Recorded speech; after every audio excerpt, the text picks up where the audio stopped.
ஸ்ருதி தான் நம்ம ஹீரோயின் அப்படின்னு எல்லாரும் முடிவு பண்ணி எல்லாரும் பார்த்து அசந்து போகிற ஒரே ஒரு கேரக்டர் சிறகடிக்க ஆசையில் வந்துட்டு நம்ம ஸ்ருதி தான். அப்போக்கப்போ நான் வந்து ப்ரேயர் பண்ணிக்கிறது என்னென்னா வந்துட்டு இந்த ஸ்ருதி கேரக்டரை என்னமாவது கலந்தனமாக மாற்றிடக்கூடாது அப்படிங்கிறது தான். அந்த பொண்ணு என்னவா இருக்குதோ அது அப்படியே இருக்கணும் அப்படிங்கிறது தான். ரொம்ப பெருந்தன்மையாக, ரொம்ப தைரியமாக, ரொம்ப இந்த ஸ்ட்ரெயிட் ஃபார்வர்டாக இருக்கிறது வந்துக்கிட்டு நிஜமாகவே ரொம்ப நல்லா இருக்குது அப்படின்னு பார்க்குறோம். ஸோ இன்றைக்கி வந்து பார்த்திங்கன்னா பூஜை நடக்குது. பூஜை வந்து நம்ம ஐயப்பன் பூஜை நடத்துகிறாரு. அது இப்போ பொண்டாட்டிக்காக பூஜையை நடத்திட்டு இருக்கார் அவர். அதில் வந்துட்டு செந்தூரத்தை தட்டி குங்குமம்லாம் மேலே பட்டுறது. உடனே துடைக்க போகிறாங்க மீனா. அது எப்போ துடைச்சிட்டேனே தொட்டுட்டியே நெஞ்ச அப்படிங்கிற மாதிரி நெஞ்ச தொட்டியேன்னு தொட்டு 2 பேரும் சமாதானமாகிடுறாங்க. அப்புறம் சொல்கிறார் வீட்டுக்கு போகணும் நீ அப்படிங்கிறாரு. வீட்டுக்கு இந்த பொண்ணு வருது. வந்தாக்க வீட்டுக்கு வந்தோன்னா மீனா வந்தோன்னா அவங்க மாமியார் இருந்துட்டு என்னத்துக்கு வந்தா என்ன வீடா காடா வாட்டில் வருவா வாட்டில் போவா அப்படின்னு. ஐயோ சோத்திர விஷம் வச்சுருவாங்களே சோறு திங்க முடியாது அப்படின்ட்டு சரி வந்துட்டேன் பாப்பா அப்படின்னு இருக்கிறாங்க. அப்போ உடனே இந்த பொண்ணு வந்து பயப்படுது. என்னோட அது வந்துட்டா வாட்டில் படக்குன்னு வந்து தொலைஞ்சிட்டாளே அப்படின்னு சொல்லிட்டு இந்த பொண்ணு வருத்தப்படுது ரோஹிணி. அப்போ வந்து இவங்க நம்ம ஸ்ருதியும் ரவியும் ரொம்ப சந்தோஷமாக வரவேற்கிறாங்க. வரவேற்று சாப்பாடை பற்றி பேசுகிறாங்க. ரோஹிணி சாப்பிட வைக்கிற சாப்பாடை எங்களால் வாயில் வைக்க முடியலன்னு ரோஹிணி புருஷன்லேருந்து எல்லோரும் சொல்கிறாங்க. எல்லோரும் சொன்னப்பாரு கடைசியில் வந்து இல்லை இன்னைக்கு ரோஹிணியை சமைக்கட்டும் அதே சாப்பிடுவாங்க அப்படின்னு சொன்னாங்க. இல்லை மாமா நானே சமைச்சறேன் மாமா அப்படின்னு மீனா வழக்கம் போல் குடி கோழி போய் அவங்க போய் சமைக்க போயிடுறாங்க அப்படிங்கிறத பார்க்குறோம் நம்ம.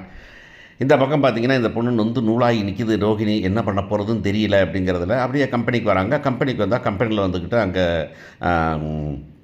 அந்த பொண்ணு பொருசாக சேர்ந்த ஜீவா வந்துக்கிட்டு ரொம்ப ஒரு பிஸ்னஸ் ஐடியா மேரேஜ் கிஃப்ட்டு செட்டாக கொடுக்குறது அப்படின்னு பேசுது.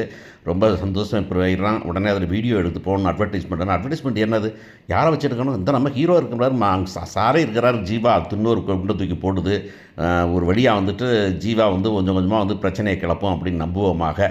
இந்த பக்கம் பார்த்தா ஸ்ருதி வந்துட்டு ஹோட்டலில் இருக்க ரெஸ்டாரண்ட்டில் வந்துட்டு 2 பேரும் வந்து சாப்பிட ஆரம்பிச்சுட்டு டக்குன்னு வந்துட்டு சரி ஆரம்பிப்போமா அப்படின்னு ஒரு பொண்ணும் பையன் வந்து இந்த ஹோட்டலுக்கு வந்துருக்குறோம். எல்லா ஹோட்டலும் நல்லா ஹோட்டல் இருக்கோம். இங்கே ஒரு கேவலமான ஒரு ஹோட்டல் இருக்குது.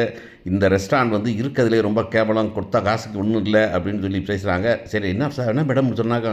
நம்ம ஸ்ருதி பேசட்டும் பேசிட்டு வந்துட்டு என்ன பண்ணுறீங்க நீங்கள் அப்படின்னு ஃபோனை தூக்கி போயிடுது. மேடம் ஃபோனை கொடுங்க நீங்கள் சாப்பாடு சரியில்லையா நல்லா முதல்ல 2 நாள் விட்டு விளாசினீங்க இப்போ தான் செய்கிறீங்க அப்படின்ட்டு. இந்த மாதிரி நானும் வீடியோ எடுத்துருக்கிறேன். நீ வந்தது ஆர்டர் பண்ணது நல்லா ரசி சாப்பிட்டு முடிக்கும்போது கதையை போட்டு நீங்கள் சிக்னல் கொடுத்துக்கிட்டது எல்லாம் போட்டிருக்கிறேன். போலீஸில் பிடிச்சி கொடுக்குறேன். ஐயோ வேணாம் மேடம் யாரும் அனுப்புனா நீட்டு தான் அனுப்புனா எனக்கு தெரியும் நீட்டு தான் அனுப்பியிருப்பான்னு. இன்னொரு தடவை என்ன மாதிரி பண்ணீங்க வீடியோ இருக்குது வீடியோ தூக்கிட்டு போலீஸில் கொடுத்துருவேன் நான் அப்படின்னு விரட்டி விட்டு நீட்டுக்கு ஃபோன் பண்ணுறாங்க. நீட்டு ஃபோன் பண்ணி என்ன இவ்வளவு கேவலமாக இருக்கிற நீ அப்படின்னு சொல்லி பேசுகிறாங்க. அதை கூட ரொம்ப ரொம்ப ரொம்ப அருமையாக பண்ணுறது ஸ்ருதி. நான் நினைக்கிறேன் ஸ்ருதிக்கு வந்துட்டு அவங்களே வந்து இம்ப்ரவைஸ் பண்ணிக்கிறாங்க. பார்த்தா இம்ப்ரவைஸ் பண்ண பயப்படுறாங்கன்னு நினைக்கிறேன் நான். அருமையாக பண்ணுறாங்க. பண்ணி ஸ்ருதியை வந்து நட்டாத்தில் நிற்கிற மாதிரி நிற்க வச்சுட்டாங்க. ரவி வந்து கேட்குறான் என்ன ஸ்ருதி நீட்டுன்னு. ஆனால் நீட்டு வரா சொல்ல முடியல அப்படிங்கிறது தான். சூப்பர் ஸ்ருதி அப்படின்னு சொல்ல தோணுது. பார்ப்போம் எப்படி போகுதுன்னு.